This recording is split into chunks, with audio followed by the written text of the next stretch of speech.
One moment can change everything. Ball was passed to me and I slipped and they scored and we lost and it was in Canada and I was getting death threats.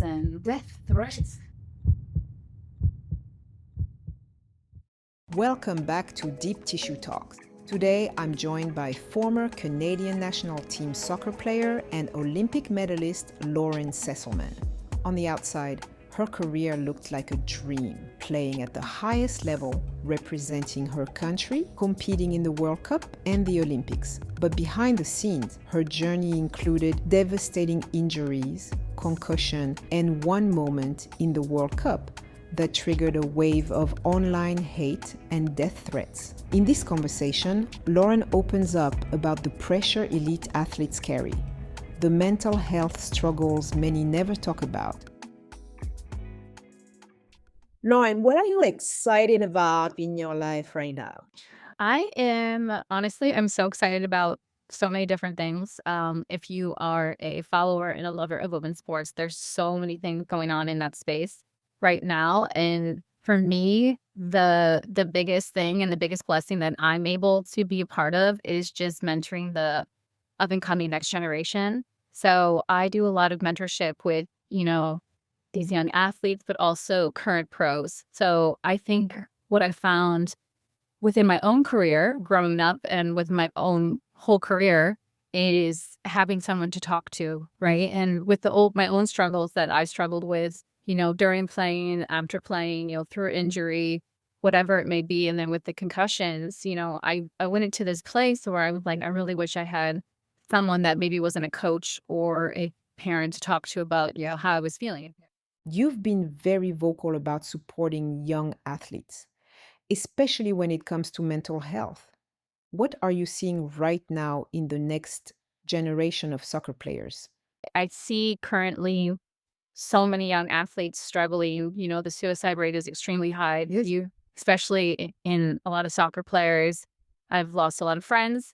And so I'm a huge mental health advocate. So I talk a lot about that. And so I do a lot of mentoring them and then helping these players kind of find their passion both on and off the field, but then also just helping them live out their dreams both on and off the field as well. So I think as female athletes, we just never really had a lot of people kind of helping us along the way. So I sit down with them and I'm like, hey, what do you want to get out of, playing?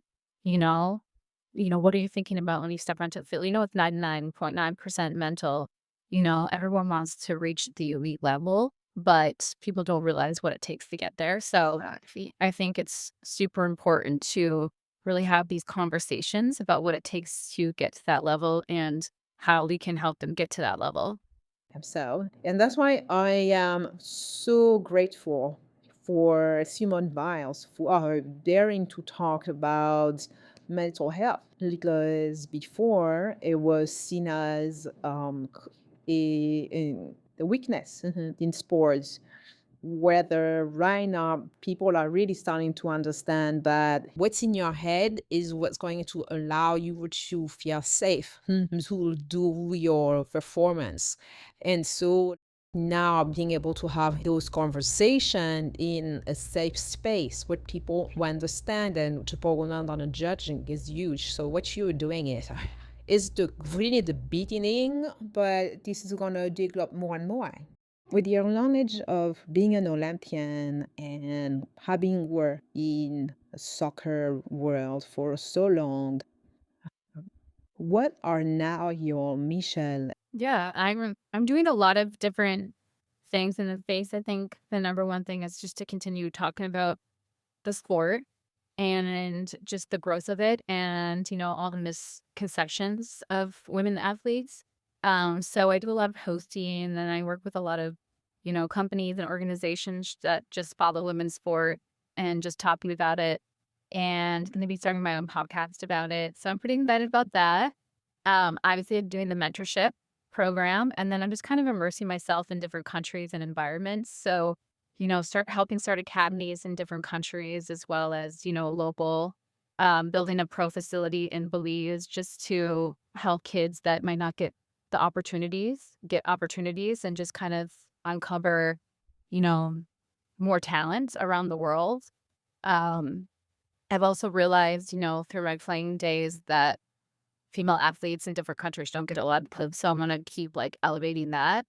But most importantly, I think, I'm also a soccer agent now in the women's game and just more of like an advisor, mentor, where I'm helping these girls, get contracts, but also just kind of, help them with their branding because those female athletes make more money off the field than they do on the field, but also changing that narrative the best that I can. Yeah, because with your experience now, you can actually use that to help them not make the same mistake that Exactly. you've done, or looking at the business of the world of soccer differently. Mm-hmm. And For me, I'm really trying to help people take care of themselves, help athletes really understanding their body and like the product that they put on themselves, and like understanding like how their body works so that they can have a longer longevity and benefit the and feeling safe in body. And Maria, you were telling me about one of the girl that you worked with and how she didn't know how to use a foam roller. Can we, can we, can you tell us more about that? Because I think that was fascinating how something that seems so simple, yeah, is not being taught at the lower level when you start training, as a kid. And also, I think too, with just the emergence of social media and the pressures being put on these young athletes to perform and the overtraining, I think it's so important for them to really have that knowledge. And like, I didn't grow up with no one telling me either, like how to really take care of my body, and I got injured a lot until I learned in college how to properly take care, and then into the pros. So, but it's crazy, talking to some friends and they don't know how to properly take care of the body, or they're overtraining. I think overtraining is the biggest thing in youth sports right now. I had a player that I was helping prep for a trial, and I asked her, I said, "What does your current, training regimen look like?" And not once did she mention recovery in there, right? And like making sure we're stretching. A lot of athletes, you see them not stretching, not properly like taking care of themselves. And she'd be like, "Oh, I'm training like 3 or 4 times a day, but some of the sessions aren't that hard." And I said, "We're gonna work smarter, not harder. Like this is how you have to work and to train to be a professional athlete. Because anytime you're warming up, cooling down, you're pulling on your muscles, right?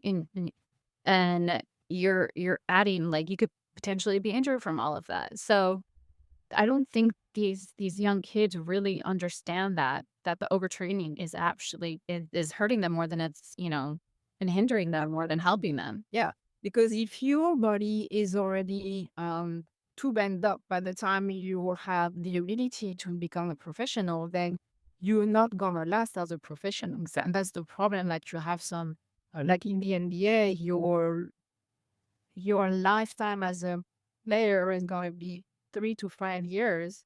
And then if you're, if you know already as a kid, or like if you're in college, has how to take care of your body, then as you enter into professional sports, you first of all, you'll know about your body and what your body needs.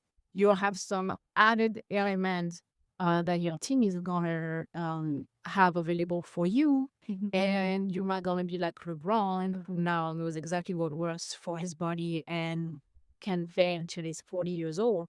So knowing your body, taking care of your body, is what's going to give the longevity and I mean, that's actually how I tore my ACL is with the overtraining. We were just training way too much. And, like in these types of trainings, is that national team camp, which are they're very good at like, the loading and stuff on our bodies. But we were just at a time period where we had just gotten off like a big tournament. They were going into another thing and another thing. And it was just the constant traveling. Cause that's another thing, the traveling. Yeah. People don't account for what that does to the body as well. And we were just doing too much, and obviously when you're going into any type of environment like that, elite environment like that, you're going full out 24/7, and it takes a toll. And my knee, it literally just gave out. Like I stepped and it just snapped in half. It wasn't even like a tackle, it wasn't anything crazy. It's just, and also the big thing is women's bodies are a lot different than men's bodies. So that's like a big thing too that I think a lot. And also, Yeah. what was the most challenging moment of your career? That's challenging. I kind of have a couple. So the first one would be uh, when I almost quit. You know, I was struggling the first 3 years in the pros. I really wasn't getting much playing time. I didn't really know if it was for me. You know, I was having a really tough time. You work so hard to get to that point, and you know, you're a superstar in college, like most athletes are. They're getting to the pros, and then you go into this environment where you don't matter at all, and you're just waiting for that chance to happen. And I was really wanting to get in with the national team, and but they couldn't watch me, so I wasn't getting invited in camp. And I remember I finally had a coach kind of give me a chance. And I remember vividly calling my dad crying and be like, I think I'm done, you know? And literally that day, that afternoon, I get an email from the national team saying, "Hey, we're going to give you a shot to come into." Yeah. So that was crazy. And then I would say falling at the World Cup probably had to be, well, besides going through my injury, because injuries, you know, It changes your life. it does, and you're very alone. Like, you know, you're always surrounded by teammates when you're playing, and then when it's like taken away from you and your recovery, you're really in your head. And it was going into a World Cup year, and I was like, man, I've waited my whole life to be a part of this, and I might not be able to make it. And then you have all the haters on, you know, social media just telling you all sorts of things and getting in your head. So definitely would say that. And I also had a lot of setbacks with the injury. So it was just really hard, you know, on my mind. So but got back, but then I fell in the World Cup. So I had an amazing Olympics, you know, had a goal line save, we advanced, we had medal going into the World Cup quarterfinal game. First of all, we had to play on turf. That's a whole other story. No competition like that should ever be played on turf. There were water and a ball was passing me and I slipped and everybody was falling in that moment and they scored and we lost and it was in Canada. And that's kind of what started the snowball into my depression. And I was getting death threats and Death threats. yeah, I mean, I think people forget that athletes are human and I'm okay like talking about it now. Before, if I would talk about it, I would cry because it was such a pivotal and emotional part of my life. But I will say it kind of changed and helped me figure out what my purpose and my why was. Exactly. You know, sometimes things happen to your life because your purpose is elsewhere. And maybe those are things that are happening to your life to show you a different way where you can be even more helpful using your experience. Yeah. And you know what I'm feeling? I work a lot on so much pain. So those are pain that are stuck in the body um, because of stress, because of trauma or negative thoughts that we can have. And a lot of people that have shoulder pain or shoulder tightness, those people usually they are dealing with a lot of pressure, and they also sometimes have either difficulty talking about their thoughts and their feeling of what they're going through through your life, through their life, or they just don't have somebody to talk to. And what's interesting is as you're talking about even what happened in your life, this is like very deep. I can feel, I don't know if you can feel it, that it's starting to like melt. Yeah, as you are releasing that, also that tension that's in your head and in your body. Yeah, I would say that even just like these past couple of weeks have been very stressful for me. And then, you know, when I talk about that moment, which was such a huge moment in my life, that I still have come to trying to come to terms talking about it, you know? And so it's nice to know that it feels like as I'm talking about it, you know, the tension and yes is releasing. So I needed you. I needed your magic hand. And it's amazing that you feel safe now to talk about it, because not many people know that you athletes are going through like death threats, like do that screen that somebody could feel comfortable writing to somebody else on social media and telling you those horrible things, and they don't realize like even somebody who's gonna say, I don't care what people say, use the other way, an extra touch, a part of yourself, of your heart. And what helped you deal with that pressure or with this negative energy? Yeah, I mean, we're so conditioned as athletes to, shut out the outside noise. But I think that as a human being, you can only take so much. And especially when your whole life is sports. And I know now that soccer is not everything in life. I think at that moment, it was everything to me in my life. And I know a lot of other athletes have talked about this. You're at this ultimate high when you're playing and you're doing so good, and everyone looks at you and like, oh, she's an amazing defender. She did this at the Olympics. She had the assist to do this and blah, blah, blah. And so you're riding on this high. And then you're going into like the biggest moment of your life to play in the world stage in the World Cup. And you've worked so hard to get back and you're starting again. You're feeling good. And then one moment can change everything. And people are like, oh, you suck. And like, oh, and you're just like, but that's like your worth. Your worth was athletics, was soccer. And we forget as athletes, as people, that that's not everything in life. But the keyboard warriors love to attack us in our moments and saying that they could do better. If you could do better, you were there. You would be there. Exactly. That's so true. And working with athletes, I've seen a lot of them going through what you're going through. I mostly work with men, so that's kind of like my first time hearing a story that deep and how we are a little bit more sensitive as well because we're more empath. And so, but as athletes, you're also tougher. Yeah.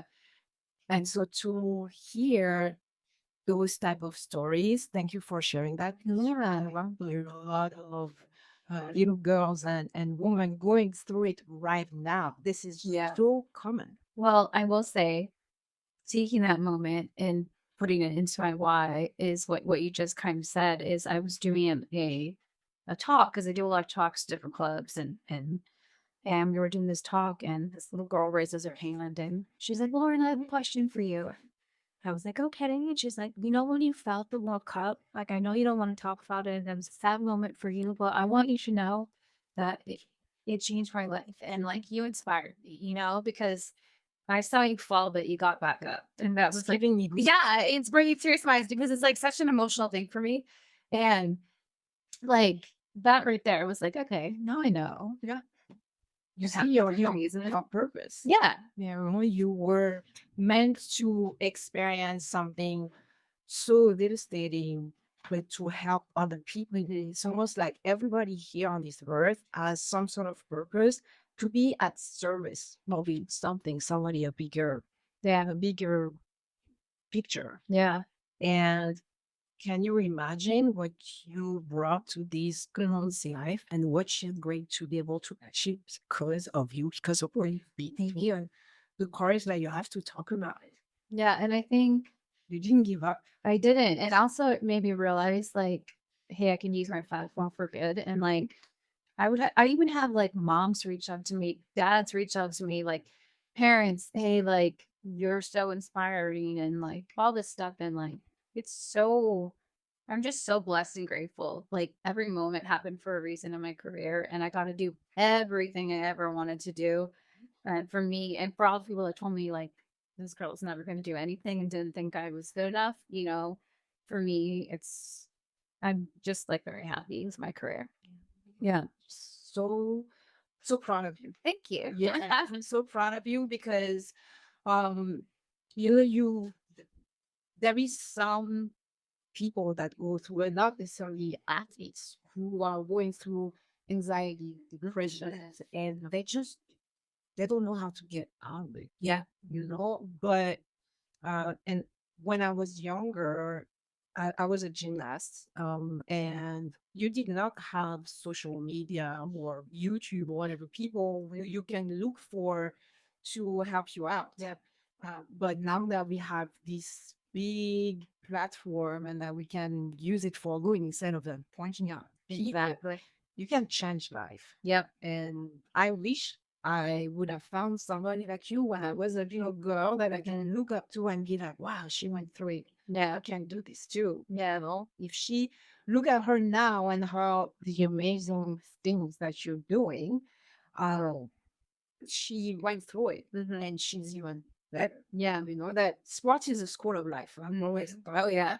like, and if you're able to like look back and look at what you've done, it brought you Hmm. there. You know, where you're doing even better things. Yeah. 100% agree. Oh, I'm excited for even the thing that you're about to do. Thank you. Avanasi goes through ups and downs, and we talked about your down. But what was your most exciting moment in your career? I mean, there's actually a few. I would say first getting the scholarship to play, because I was similar to, you hear Josh Allen talk about like how he came from a small city. Nobody wanted to recruit within that city, and he reached out to colleges. So that was kind of me. I was my biggest advocate. And I would reach out to college, like, pick me, give me a chance. And so getting a scholarship was a huge thing for me. Um, and then I think getting drafted, I had come out of college when the Wusa had just folded. So that was the 99ers, people that I grew up with, Mayhem and all that generation. And so I went to go work for IBM for a little bit. And then I was like, you know what? I think I'm going to regret it if I don't try it. So I went to the combine and I got drafted right before Brandy Chastain, who was like my idol growing up. So that was kind of surreal moment for me. And to be able to play against her was like so cool. Um, and then I would say the biggest thing besides, being a part of the World Cup, which is huge, would be the Olympics because like my whole family came and we were in London. It was the London 2012 Olympics. And it was just such a pinch me surreal moment because it took so much. I mean, only like 18, 20 people Yeah, get chosen. yeah. Like to wear this equipment, to wear the flag of your country Hmm. is surreal. I wasn't an athlete in the Olympic, but I was working for on the Olympic team in Paris, in my city, and it is surreal to think that me, this little girl, like I was chosen to be a part of that adventure with my country, for my country. It's something that I will never forget. Yeah. Well, I wish you would have been with Canada. Maybe. But yeah, like being up on on the podium in Wembley with like billions of people watching. Like, and then you see the flag rise and you're getting a medal.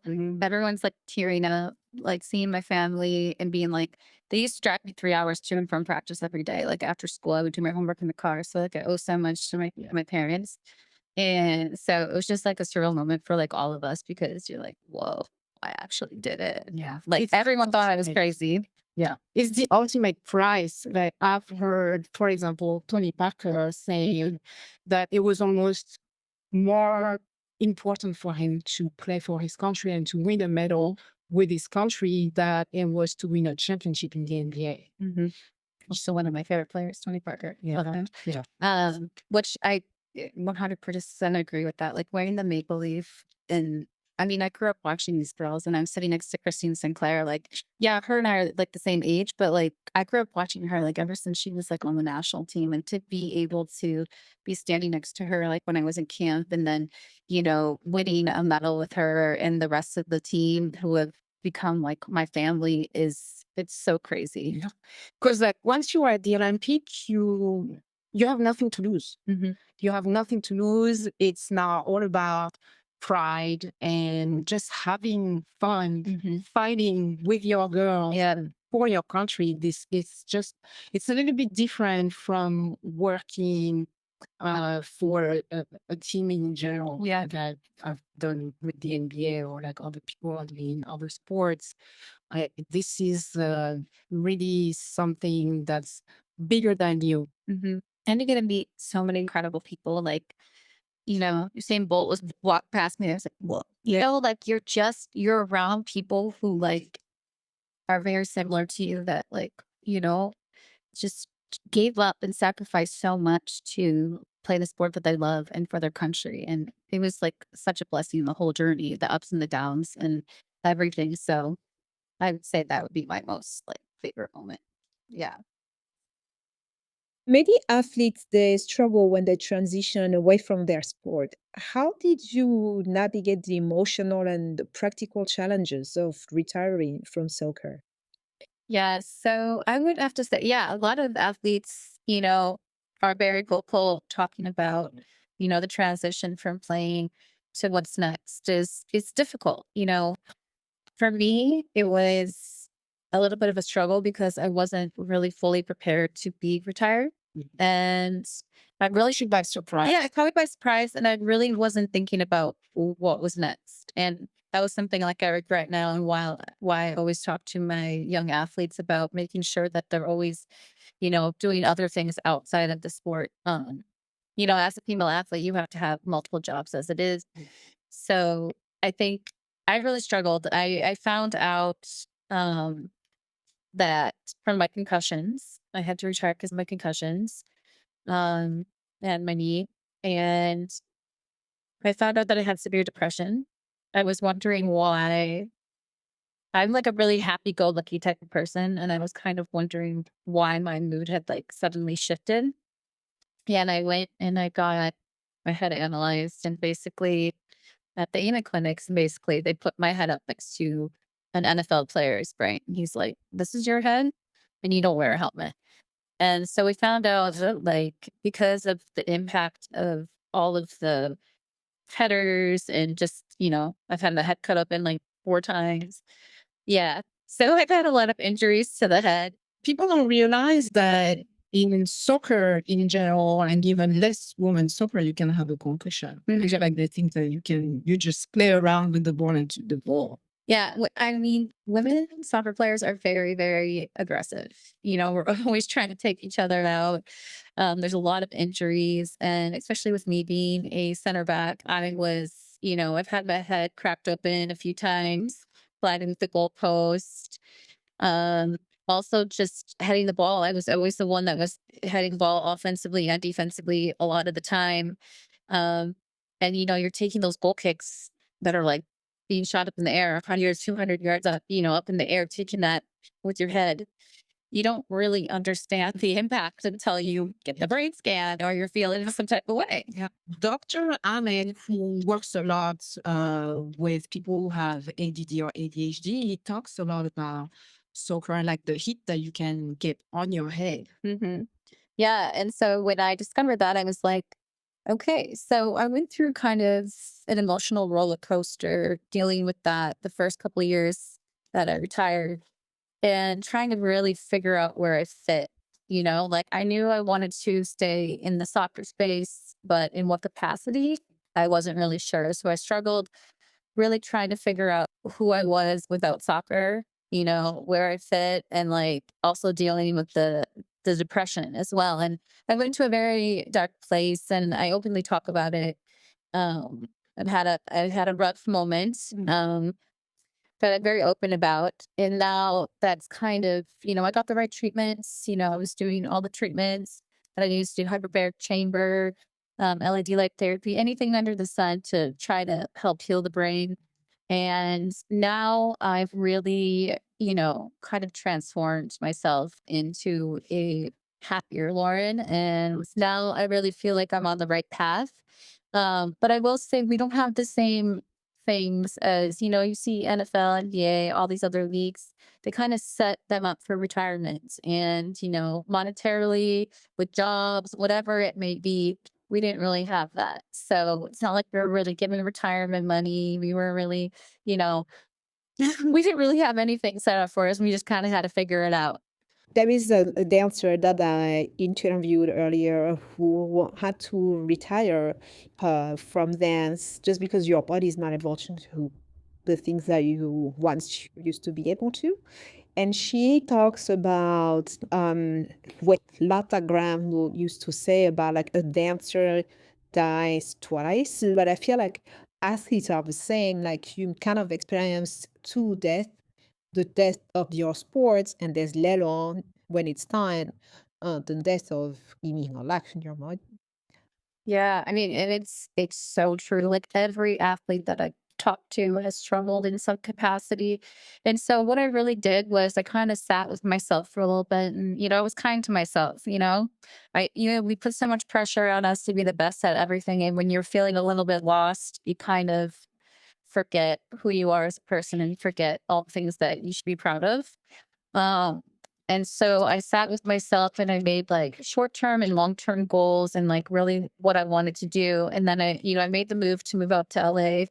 And I was living with my parents after I retired, just trying to figure it out back in Wisconsin. And then, I came out here to kind of just like go for it. And I always wanted to do TV stuff and be involved in the sport in some capacity. And now I really feel like I've found my place with, talking about mental health, mentoring, and just talking about the game that I love so much. So, Yeah, yeah. that's amazing because it's difficult to go through it because at some point where when it's all you know, you think that your sport is you. Yeah. Just like some people think that their pain is them, and I always say like you're not your pain is you, your pain is what you are experiencing in this life.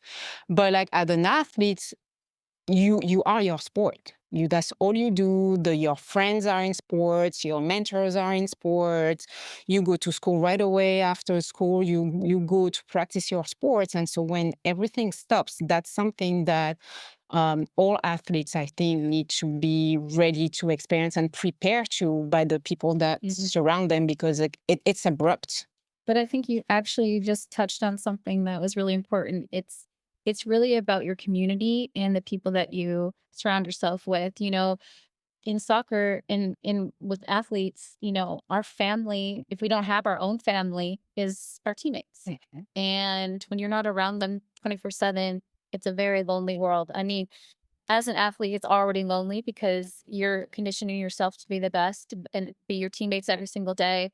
Um, and so it can get very lonely. But then as you venture off into what's next, you realize and you have to kind of like start from scratch, like with work, but also building a community of people. And what I found, like, especially moving out to LA, I really struggled kind of finding, amazing people until I got back into the soccer world. And, I would randomly go play pickup and then which led to me meeting people, which led to me meeting more people and just kind of like opening myself up when I was kind of getting out of that dark um, part of my life. So I'm grateful for the community that pushes me in a positive manner and a positive mindset every single day. So I think that's like something important, especially if we're talking to anybody that's listening to this, even the youth, is making sure you're surrounding yourself with good uplifting people. Yes. Yeah. Yeah, because when you are when you're an athlete, when you're growing up or when you're a professional athlete, everybody around you is rooting for you in your community. But then I've heard athletes where they were rooting for them and then they have the injury. And then all of a sudden, nobody's talking to them. They lost their friend. Nobody cares. And that can be really, really hurtful. Yeah. It's because, sometimes I feel like some people around you for not the right reason Yes. playing your sport and then when you realize you're done and those people disappear because they can't get anything from you anymore. I think it's also kind of like a punch to the gut and really eye-opening just as a person about just who you want to surround yourself with. So, now that I'm in the business world, I'm, starting my own businesses and then also, being immersed in the community. Um, as I said, it's just really important to surround yourself with the people who are going to elevate you. Yes. How do you recognize that you have the right people in your life or that new people that are showing up in your life are there for you? I will say it took me a little bit of time because sometimes I'm a little naive. And like, I always want to see the good in people because that's just how I was raised. It's those good Midwestern values. It's hard trying to kind of figure out who's going to be in your corner and who's not going to be. It's kind of been a little bit of a life lesson for me and a learning process for me. I always want to see the good in people. I think that's just kind of how I was raised, those good old Midwestern values. So I always like to give everyone the benefit of the doubt when I first meet them until they show me something that maybe I shouldn't believe them or wanted to spend more time. If they're emotionally draining and negative all the time, I think those are the biggest things for me. I realized, being around certain people with a victim mentality were always negative and, would never want to just like sit and talk. It was always about them. And could never have, conversations, open conversations about things. There was just always something, you know, going on, or it was always a negative instead of, I'm always somebody that likes to believe that there's always a positive and a negative. And like to talk through things and, being around people who I just feel like are emotionally draining was probably the biggest lesson for me. And I was like, I can't be friends with these people because every time I hang out with them, it's something, it's like they're pulling me apart. They would literally sit there and say stuff about me like, "Oh, why do you do this? Why do you do that?" And you're like, "Huh." I can relate. It's hard to be around people that are just constantly trying to push you down to make themselves feel better. And I realized I couldn't be around that anymore because it was hindering me and it wasn't helping me try to really like find true people to be around and also just believe in myself again. I was already having a tough time with depression and, not being proud of myself that it was kind of sucking life from me. So I had to remove some people from my life and I'm so much better for it. Yeah. Um, and I think it's so important, as we keep saying, and I'm going to keep saying it again, surrounding yourself with people who are going to constantly uplift you. I try to do that for my friends, and I hope they do the same for me, which they do, and just always being a positive light in their life, and just letting them know that I'm always there if they need me. Yeah. I've myself had to tell like a few people like I love you, but we're going basically we're gonna have a friendship breakup. Yeah, I love you, but I love you enough, but not love myself enough to let you know. Yeah.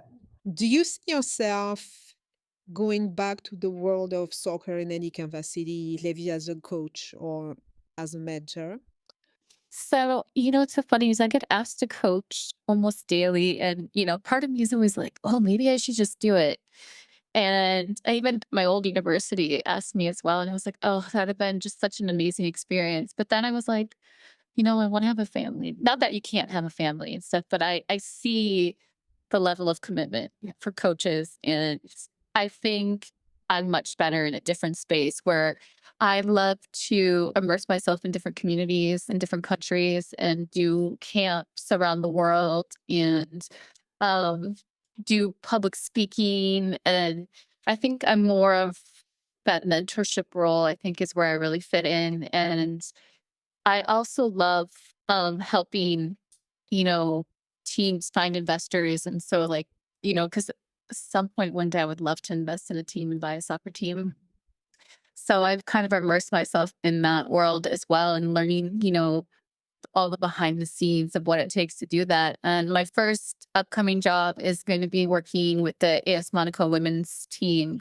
And, you know, I'm just really, really excited to get into that environment and build that program out and do more within the US and Canada with that program as well. And just let people know, like, hey, AS Monaco is like this incredible team. They have incredible players. And I just want to like help build that environment and that team and just continue to do that worldwide with other teams. And, being a sports agent too, I think I've really enjoyed, because there's not a lot of good agents out there. I've been in this world for a couple of years now, and I've seen some things and that I don't like. And even with my own career, I never had a good agent. Oh. Yeah, unfortunately. And so I wanted to change that. And you see a lot of past players coming, and going into that route as well. And I think it's such a beautiful thing because they really, really want women to win. And that's exactly where I think I fit. And then also with my business that I'm starting, you know, um, it's in the soccer space too. So we'll be launching that soon. So that's another big passion project. With everything that you went through and the life that you have right now, what would you tell your younger self? Hmm.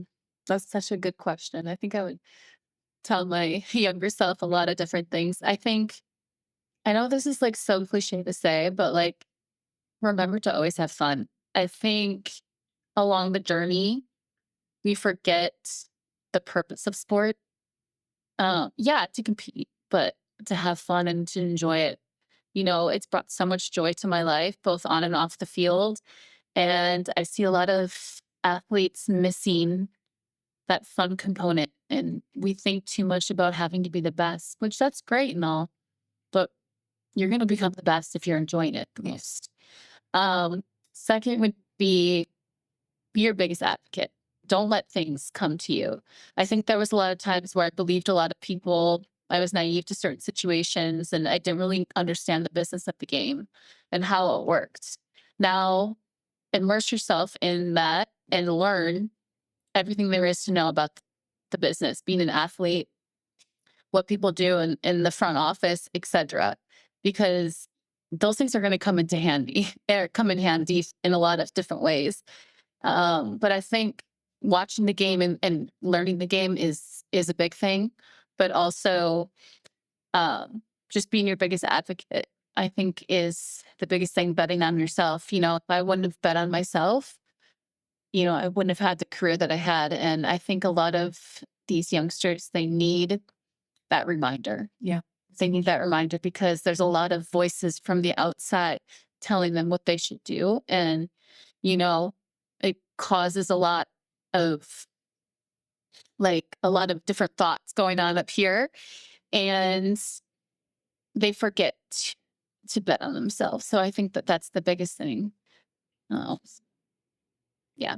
Thank you so much for giving me the opportunity to take care of your body, because to me it's always an honor when somebody allows me to touch them, to share that energy, to change things in their body, on their body.